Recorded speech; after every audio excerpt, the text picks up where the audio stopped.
आदाब नाजरीन, मैं रियाज मलिक आप सभी का इस्तकबाल करता हूं और लेकर हाजिर हूं हमारी खुसूसी पेशकश यंग आइकन।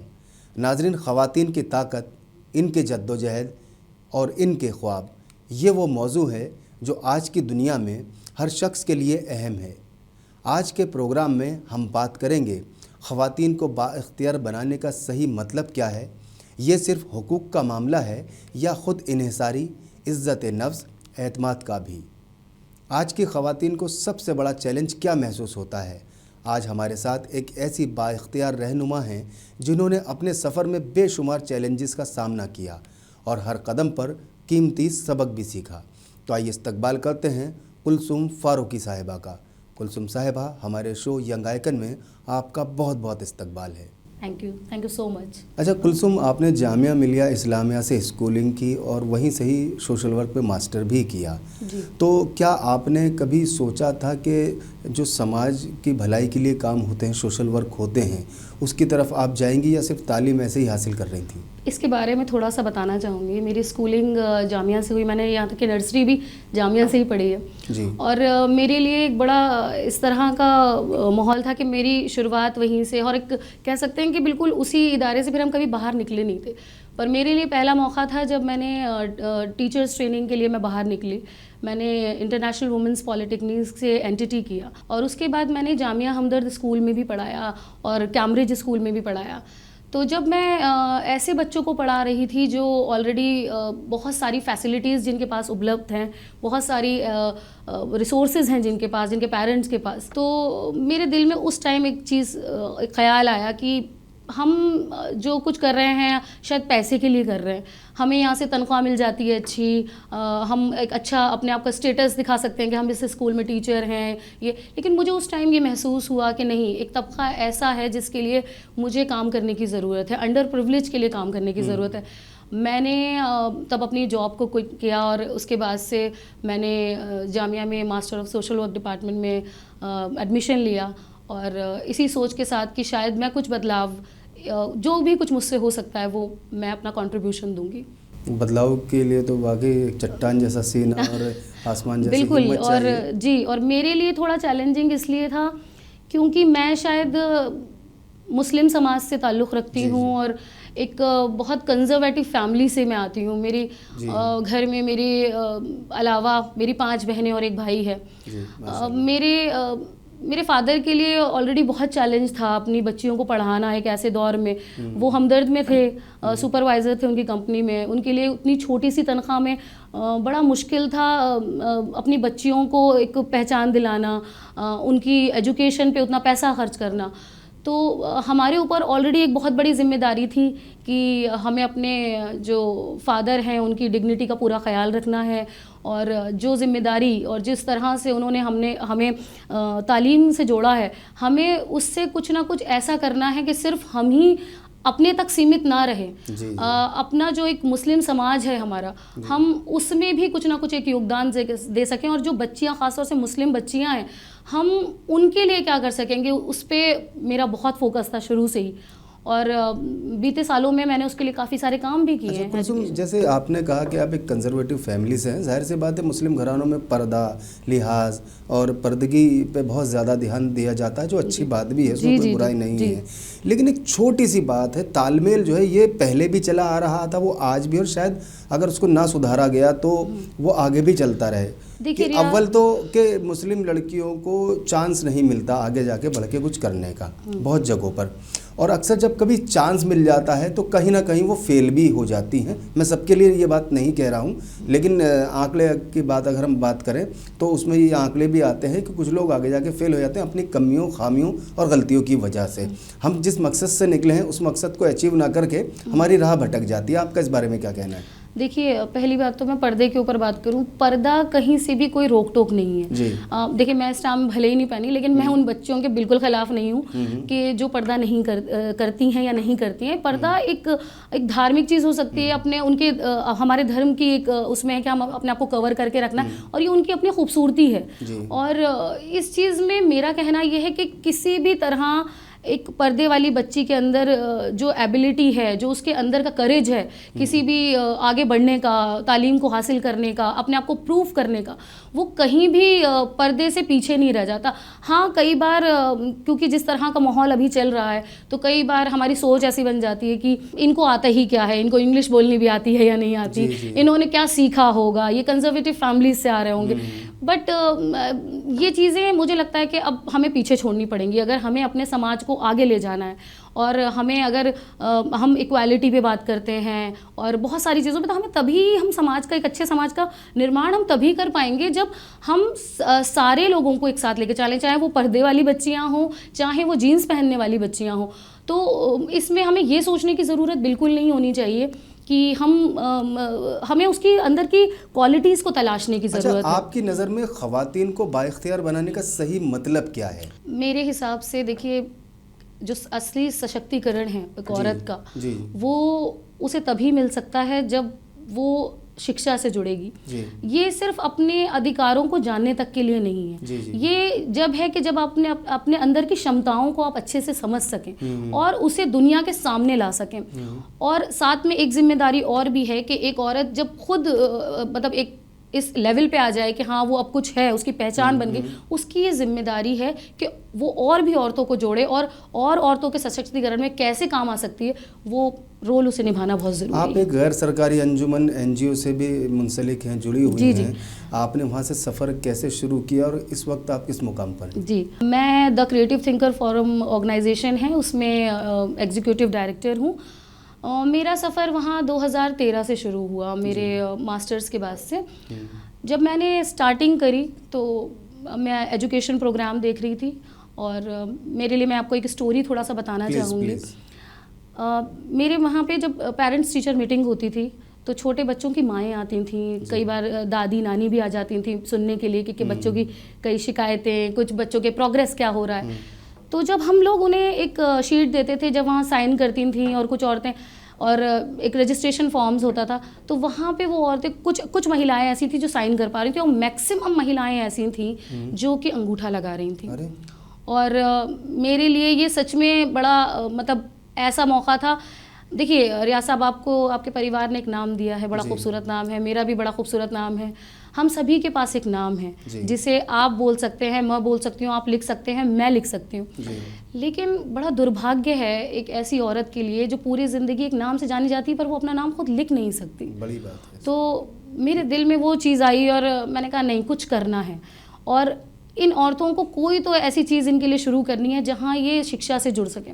तब मैंने एक पायलट प्रोजेक्ट अपने इनिशिएटिव से स्टार्ट करा। उस टाइम मेरे पास उस प्रोजेक्ट के लिए कोई फंड नहीं था, ऑर्गेनाइजेशन से एज सच कोई बहुत ज़्यादा सपोर्ट नहीं था, बट ऑर्गेनाइजेशन से सिर्फ एक ही रिक्वेस्ट करी कि मुझे छोटी सी जगह चाहिए जहाँ मैं इन महिलाओं को पढ़ा सकूँ। जब मैं जब इस इनिशिएटिव के लिए निकली तो बड़े चैलेंजेस आए, बड़ी दिक्कतें हुई कम्युनिटीज़ में। बड़ा ये हुआ कि आप औरतों को पढ़ाएंगी, क्योंकि 2013 तक तो बड़ा ऐसा था कि सिर्फ आप बच्चों को करिए, हम सपोर्ट कर रहे हैं, क्योंकि लोग माइग्रेटेड पॉपुलेशन थी वहाँ पे, यूपी और बिहार से तैयार किए। हम अपने बच्चों के लिए ठीक है, बट घर की औरत घर के काम छोड़ के पढ़ने जाएगी।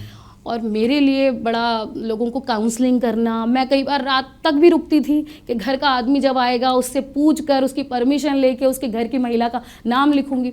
पर कुछ लोगों ने बहुत बुरी तरह नकार दिया, बहुत बुरा भी लगा, बट कुछ लोगों ने इसे सराहा भी कि अगर आप ऐसा चाहती हैं ठीक है, इनका भी इंजॉयमेंट हो जाएगा, इनको भी कोई जगह मिल जाएगी। मैंने उस टाइम 33 औरतों का नाम लिखा। 33 औरतों का नाम लिखा और मेरे साथ उनका सफ़र शुरू हुआ।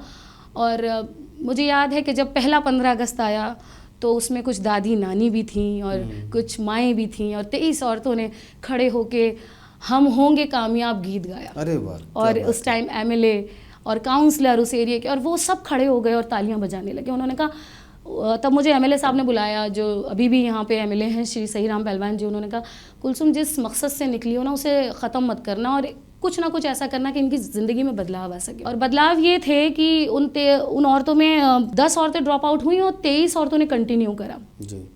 आगे चल के हमने उन्हें 5वीं का, 8वीं का, 10वीं का एग्ज़ाम पास कराया। अरे वाह। और सबसे बड़ी उपलब्धि रियाज जी मेरे लिए ये है कि उसी कम्युनिटी की आज 10 महिलाएं एज अ आशा वर्कर काम कर रही हैं। अच्छा। और कई सारी ऐसी हैं जो कम्युनिटी मोबिलाइज़र काफ़ी बड़ी बड़ी ऑर्गेनाइजेशंस के लिए काम कर रही हैं, जैसे बचपन बचाओ हो गया आपका, अभी तो DS ग्रुप जो एक काफ़ी बड़ा नाम है, उनके साथ कुछ एक आध मोबिलाइज़र्स को जुड़े हैं। तो मेरे लिए वो बड़ा अचीवमेंट का मौका था जब इन औरतों का सिलेक्शन हुआ आशा वर्कर में। तो सबसे पहली कॉल उन्होंने परिवार से पहले मुझे की थी और कहा कि मैम हमने आज अपनी एक जंग फतह कर ली है, हमने आज अपना एक मुकाम देख लिया है, तो जो कुछ है वो सब आपकी वजह से। तो मैंने उस टाइम यही कहा, मैंने कहा ये मेरी वजह नहीं है, ये आपकी वो वजह जो एक कदम आपने अपना बाहर निकाला एजुकेशन के लिए, कुछ करने के लिए, अपनी क्षमताओं को जानने और पहचानने के लिए। ये तो बहुत बड़ा आपने काम वाकई अंजाम दिया है कि वो औरतें जो एक, अगर हम देखें सीन को रिवाइंड करके, और तो साइन भी नहीं कर पा रही हैं। जब हमने ये शुरू करी थी ना मुहिम,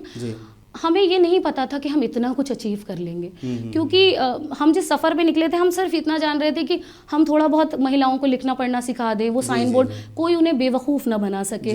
वो जो भागती दौड़ती रफ्तार है, क्योंकि वो अर्बन स्लम में है, तो वहाँ पे ऐसा ना हो कि कोई उन्हें बेवकूफ़ बनाने की कोशिश करे, कोई उनका फ़ायदा उठाने की कोशिश करे।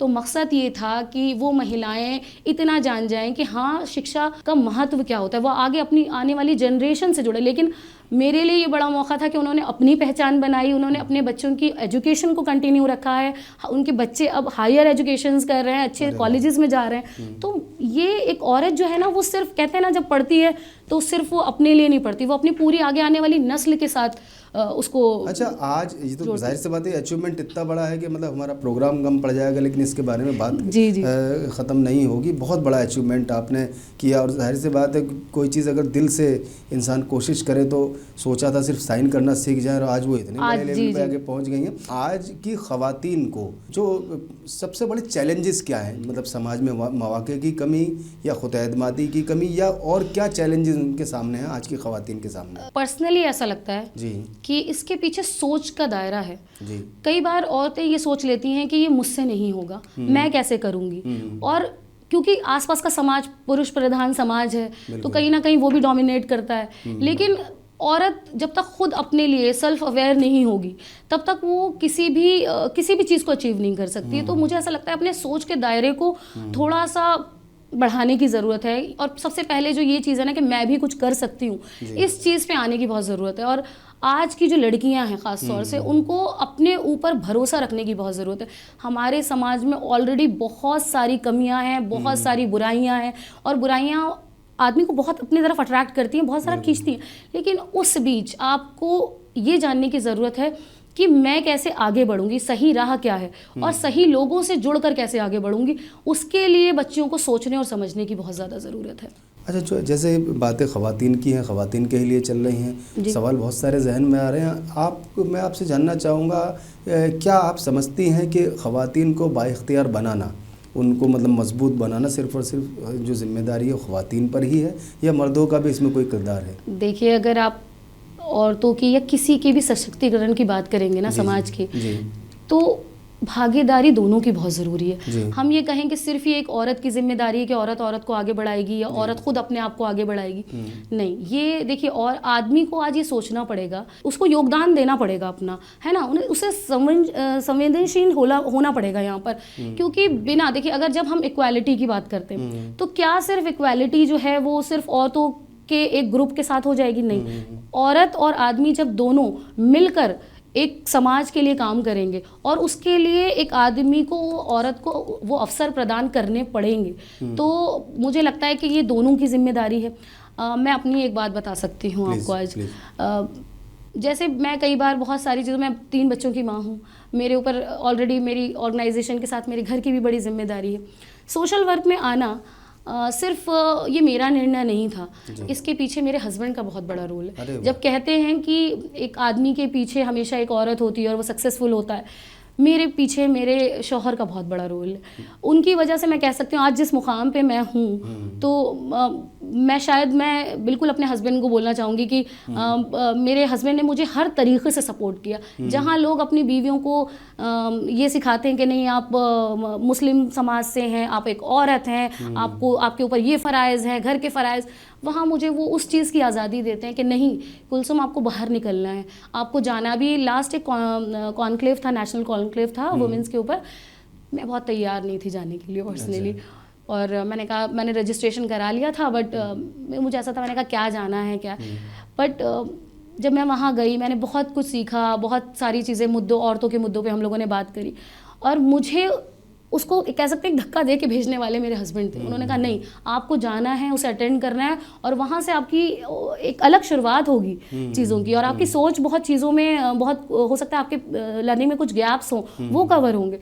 सो एक औरत के लिए मुझे ऐसा लगता है सिर्फ हस्बैंड का ही रोल नहीं, वो किसी भी रूप में हो सकता है, भाई के रूप में हो सकता है, पिता के रूप में हो सकता है, और कुछ नहीं तो एक दोस्त के रूप में हो सकता है, और आगे आना पड़ेगा आदमियों को इस चीज़ के लिए। और मुझे लगता है कि काफ़ी हद तक अब जो जनरेशन आ रही है उसमें जो हमारी आदमियों की सोच है वो काफ़ी हद तक बदल रही है। जी। और आने वाले वक्त में हम चाहेंगे जब हम एक ऐसे समाज का निर्माण करें जहाँ पे हम कंधे से कंधा मिला के जो हम बात बहुत सालों से कह रहे हैं वो एक्चुअल में हम चीज़ सच में ला पाएंगे। और मैं इसके लिए एक छोटी सी और बात बताती हूँ आपको रियाज जी, हम एक प्रोग्राम चला रहे हैं अपना जेंडर इक्वालिटी पे, बाल अधिकार मंच।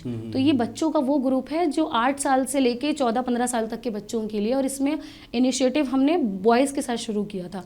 और उसका रीज़न मैं आपको बता देती हूँ, जब किसी भी तरह की कोई घटना महिलाओं के साथ होती है तो हम क्या सिखाते हैं अपने घर की बच्चियों को, हम कहते हैं बेटा रात में देर से मत निकलना, 8 बजे के बाद मत निकलना, कपड़े ऐसे पहनो, ऐसे रखो, ऐसे अपने आप को तुम्हें अपने आप को महफूज रखने के लिए ऐसा करना है वैसा। ये सारी चीज़ें हमने हमेशा बेटियों को समझाई हैं, लेकिन एक्चुअल में ये सारी चीज़ें होती कहाँ से हैं। हमने उसी चीज़ की बारीकी को समझते हुए ये प्रोग्राम अपने बॉयज़ के साथ शुरू करा।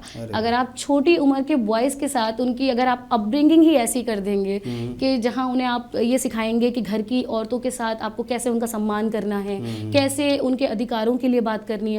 अगर तुम्हारी बहन, एक छोटा बच्चा जो 8 साल का है, वो जानता है कि अगर तुम किसी अच्छे स्कूल में जा सकते हो, शिक्षा ले सकते हो, तो तुम्हारी बहन क्यों नहीं। और जब सबसे पता है, मैं बहुत छोटी छोटी चीज़ें हैं लेकिन यहाँ डिस्कस करना चाहूँगी। जैसे जब हम लोग इस चीज़ का सर्वे कर रहे थे ना, तो हमने बच्चियों को भी बुलाया था कि तुम्हें कहाँ लगता है कि तुम्हारे साथ डिस्क्रिमिनेशन हो रही है। तो बड़ा अजीब मौका था, पर मुझे एक चीज़ लगी जब बच्चियों ने कहा कि वो दूध का एक गिलास जो भाई को मिलता है ना, वो रात में अक्सर मुझे नहीं मिलता। अच्छा। और ये बड़ी बारीकी है, आप अगर जाएं तो मतलब आप ये सोच के आपको लगेगा, क्योंकि शायद आप और हम नहीं कर रहे होंगे अपने बच्चों के साथ, लेकिन एक जो स्लम में रहने वाले लोग हैं जिनके पास रिसोर्सेज की कमी है, चीज़ें, वहाँ पे वो अभी भी इस तरह का समाज का निर्माण कर रहे हैं जहाँ पे वो पुरुष प्रधान समाज बनाने की कोशिश कर रहे हैं। तो बच्चों में भी लड़कों को प्रिविलेज ज़्यादा मिल रहा है, लड़कियों को कम मिल रहा है। लड़कियों को आप सरकारी स्कूल में भेजेंगे, लड़कों को आप चाहेंगे नहीं, चाहे छोटा मोटा ही इंग्लिश मीडियम स्कूल हो वहाँ भेजना है। तो ये सारी बातें जब निकली तो फैसला किया कि नहीं, एक ऐसा एक प्रोजेक्ट लाना है जिसमें हम दोनों के अधिकारों की बात करेंगे, सिर्फ इक्वालिटी की नहीं, इक्विटी की भी बात करेंगे कि ज़रूरत के अकॉर्डिंग ही बच्चों को कि क्या उसके ज़रूरत है, उसके अकॉर्डिंग हम आपको आपके अधिकार मिल सकें। तो वो चीज़ें हम लोगों ने करी, और माशाल्लाह हम लोग आज इस मुकाम पे हैं कि जिस ऑर्गेनाइजेशन में हम इस चीज़ को लेके चल रहे हैं आगे, और आसपास की कम्युनिटीज़, काफ़ी सारा कम्युनिटीज़ बहुत ज़्यादा सेंसिटाइज हो गई, जागरूक हो गई हैं, और ख़ुद वहाँ की आके महिलाएं बच्चों की जब ये कहती हैं कि नहीं मैम, ये बच्चा जो कल तक पानी का एक गिलास नहीं उठाता था, आज ये बच्चा घर के छोटे बड़े कामों में अपनी माँ की, बहनों की मदद करता है। जैसे डाइनिंग पे जब मतलब खाना जब खाते हैं ज़मीन पे बैठ के, तो बर्तन लेके आना रखना, और अपने कपड़े जो हैं खुद धोना, प्रेस करना। तो ये छोटी छोटी आदतें, ये छोटी छोटी बदलाव बच्चे के आने वाली ज़िंदगी में किस तरह से उसका पूरा जीवन, पूरे उसकी सोच को बदल देगा। तो आप समझिए कि ये इनिशिएटिव सिर्फ गैर सरकारी संस्थान की नहीं, ये हमारे और आपके घरों से शुरू होनी चाहिए चीज़ें। आप जो है आपका पूरा जो वर्क है वो फैमिली के लिए, खातून के लिए, लड़कियों के लिए, घर की जो वाइफ हैं उनके लिए ये पूरा प्रोजेक्ट पे आप करती हैं काम, समाज के लिए काम करती हैं। जब से आपने काम करना शुरू किया है, आपको क्या लगा है जहाँ जहाँ आप काम करती हैं वहाँ क्या फ़र्क महसूस हुआ अभी तक? मैं और इन जनरल सारी ही बात कर रहा हूँ सबके एक लिए। छोटा सा फ़र्क मैं आपको बता सकती हूँ उसके पीछे। पहले 2013-14 तक ऐसा था कि जब लड़कियां लोगों को हम लोगों ने बहुत ज़्यादा जागरूकता तो हम लोग कर ही रहे थे शुरू से कि हम बच्चियों के लिए हम ये काम कर रहे हैं एजुकेशन के लिए। हमने स्पेशल गर्ल एजुकेशन सेंटर के उससे भी हमने स्टार्ट कर दिया था। लेकिन बड़ा एक चैलेंज था कि अक्सर ही हमने एक चीज़ देखी थी कि पेरेंट्स जहाँ ये एग्री हो गए थे कि हाँ हमें बच्चों को पढ़ाना, तो वहाँ पे एक चीज़ और हो रही थी कि 12th के बाद नहीं पढ़ेगी बच्ची। सिर्फ 12th तक मैम नहीं, हमारे परिवार में ऐसा नहीं होता। ये बहुत सारी जो हमारी पॉपुलेशन है जो जहाँ पे हम काम करते हैं, वो अंडर प्रिविलेज, वो ज़्यादातर यूपी और बिहार की मैक्सिमम पॉपुलेशन है। और उनका कहना था कि अगर बच्ची ज़्यादा पढ़ जाएगी तो शादी नहीं हो पाएगी। और ये सोच के बड़ा अजीब लगता था कि भाई बच्ची ज़्यादा पढ़ जाएगी और शादी नहीं हो पाएगी। नहीं, हमें शादी तो वापस जाके बिहार में ही करनी है, यूपी के किसी गांव में ही जाके शादी करनी है, हम यहाँ तो कुछ नहीं करना है। तो उस सोच को बदलना लगा बड़ा ज़रूरी है। फिर उसके लिए हमने काम शुरू करे। फिर एक चैलेंज और आया, तो बच्चियों ने, जो बच्चियां, मतलब मैं ये बच्चियों के लिए बात कर रही हूँ, बच्चियों ने आसान रास्ता चुनना ज़्यादा प्रेफर किया। बच्चियों ने आर्ट्स के सब्जेक्ट लिए और काफ़ी साल तक यही चलता रहा कि बच्चियां आर्ट्स के सब्जेक्ट लेती थी और वो साइंस और कॉमर्स लेना ही नहीं चाहती थी। तब हम लोगों ने उन्हें अलग से काउंसलिंग करी, उनके पेरेंट्स की काउंसलिंग करी कि ये चैलेंज है, सब कुछ है, मुश्किलें आएंगी, फेल भी होंगे, लेकिन क्या होगा ज़्यादा से ज़्यादा। जब फेल होते हैं तब भी बहुत कुछ सीखने को मिलता है कि अगली बार हमें और बेहतर करना है, आगे बढ़ना है। फेल होना भी आपको कैसे इनकरेज करता है आगे बढ़ने के लिए। इस चीज़ के ऊपर जब हम लोगों ने काम किया, तब मुझे सबसे ज़्यादा खुशी है ये बात बताते हुए कि 2016 से और अब तक हमारे उस इलाके की जो ज़्यादातर बच्चियां हैं वो कॉमर्स और साइंस में जा रही हैं और उन्होंने रेगुलर कॉलेजेस में एडमिशन्स लिए हैं। और मेरे लिए मुझे बड़ा मज़ा आता है अपने उस बातों को बताने में, जो मेरी बच्चियों ने उनकी कामयाबी है उसको शेयर करने में बड़ा अच्छा लगता है मुझे।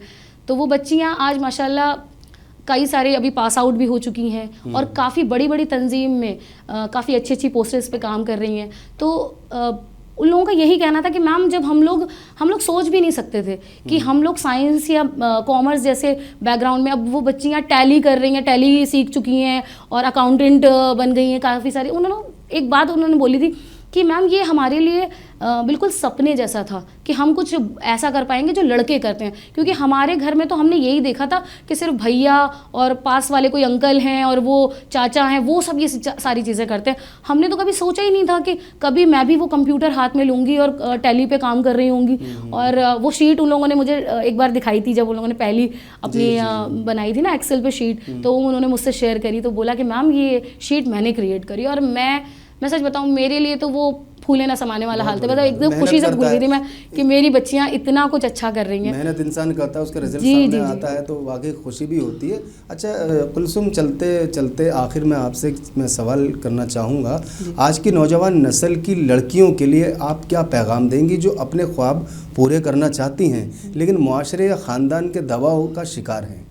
देखिए, मैंने आपको स्टार्टिंग में ही बोला था, मैं खुद ऑलरेडी एक बहुत कंजर्वेटिव फैमिली थी। मेरे पेरेंट्स ने मुझे बहुत सपोर्ट किया, मेरी माँ ने मुझे बहुत सपोर्ट किया, मेरे फादर ने किया। लेकिन मेरे फादर का भी एक ख़ानदान था जो ऑलरेडी बहुत कंजर्वेटिव। मुझे याद है मेरी दादी कभी नहीं चाहती थी कि मैं जीन्स पहनूं, बाहर निकलूं।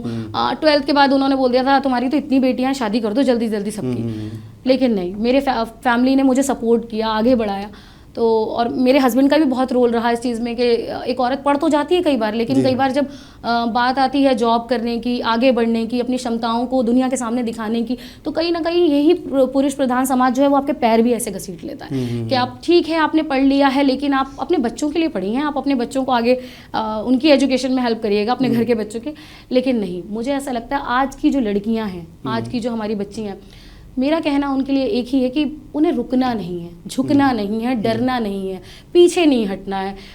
चैलेंजेस, परेशानियाँ, दिक्कतें, ये सब कुछ आएंगी, ये लाइफ का हिस्सा है। इससे आप मतलब आप इसे नकार नहीं सकते। लेकिन आप क्या समझते हैं कि हर चीज़ बहुत स्मूथ होगी, बहुत ईजीली आपको मिल जाएगी? और जो चीज़, मेरा मानना है कि जो चीज़ आपको थाल में सजा के बहुत ईजीली मिल जाती है, उसकी वैल्यू भी नहीं होती है। जो चीज़ आपने अचीव करी होती है मेहनत से, अपनी लगन से, तो वो चीज़ आपकी उसको ज़िंदगी भर आपको उसकी कदर रहती है और आप उसको बहुत अच्छे से उसको कैरी करके आगे तक चलते हैं। तो अपना करेज जो है, जो अपना एक आगे बढ़ने की जो क्षमता है, उसे कम नहीं करना है।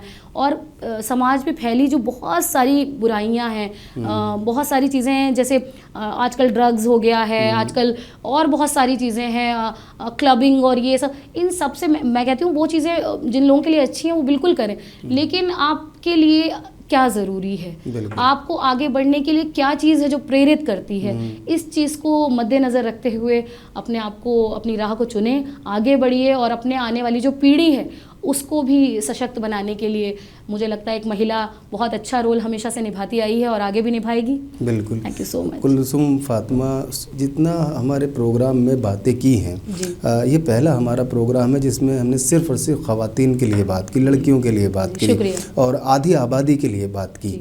तो आप जो काम कर रही हैं 2013 से अब तक, जाहिर सी बात है वो बहुत अच्छा काम है।